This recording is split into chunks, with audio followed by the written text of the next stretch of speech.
Welcome back. Today we're going to be talking about t-tests for independent samples. This is our third and final test in the t-test family. Like the dependent samples t-test, this design is commonly used in real published research. In fact, even more so because it's the kind of design we use when we're testing really simple experiments. Experiments where we have a control group and then a group that's received random assignment to some condition. This test is called a between subjects design. It involves comparing independent groups of individuals or data. What independent means is that nobody that's in group 1 can be in group 2. They have to be completely separate from each other. This is, of course, the exact opposite of the t-test for dependent samples, where people could only be used if they had a different score and they were actually measured at both time points. So we're going to use this independent samples t-test when we are comparing two samples to each other. We're comparing sample 1 with sample 2. What we're saying is that we have two samples that we think might come from two different populations. By using two samples then, we can actually compare two populations. So we're still using sample data to make inferences about the population. At this point in class, we've already learned how to do three tests: the z-test, the t-test for a single sample, the t-test for dependent samples, and today we're going to learn the t-test for independent samples. Each of these tests uses similar but slightly different formulas. And as you remember from last session, our subscripts are starting to get a little bit crazy. Well, today that's just going to go off the chains. So before I move on with talking about the t-test for independent samples, I just want to review all of our symbols and make sure that you know which formulas go with which test. So what I'm going to be talking about are the sampling distributions that we're using in each of the tests. So we have a sampling distribution of means if we're using the z-test.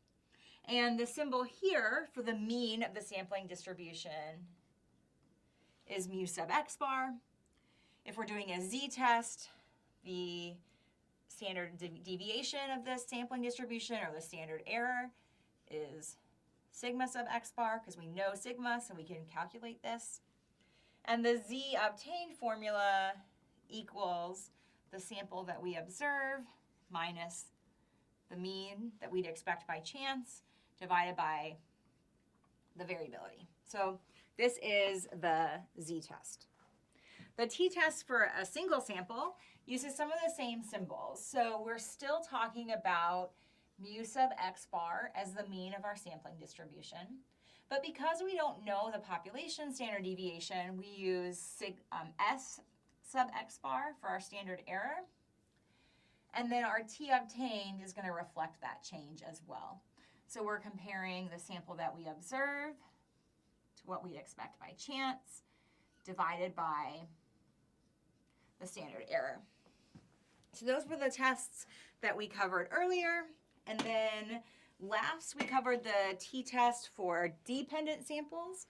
And there our sampling distribution used mu sub d bar. So the mean of all of the possible differences that could be observed in samples. We used S sub d bar.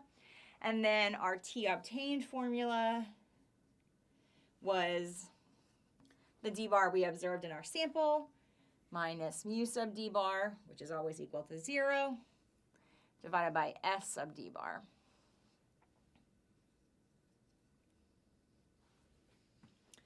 Okay, so today we're going to learn the next set of subscripts, and we are going 3 levels deep on these subscripts.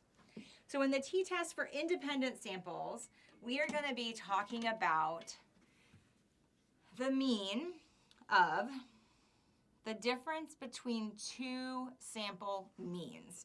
Yep, 3 levels deep. So the population, or all possible samples of the difference between samples.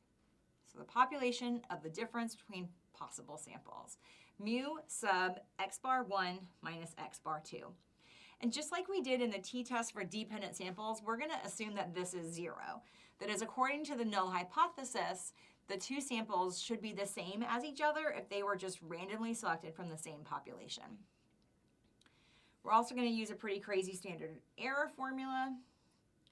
S sub x bar 1 minus x bar 2. And our t obtained is going to involve comparing two sample means to what we would expect the difference between those means to be by chance. That's mu sub x bar 1 minus x bar 2. That's always going to be equal to 0, divided by the variability that we would expect by chance. So these are the symbols that can help you keep straight which test you're running and can help you remember which of the different standard deviations or obtained formulas to use. Let me erase this board. I'll be right back.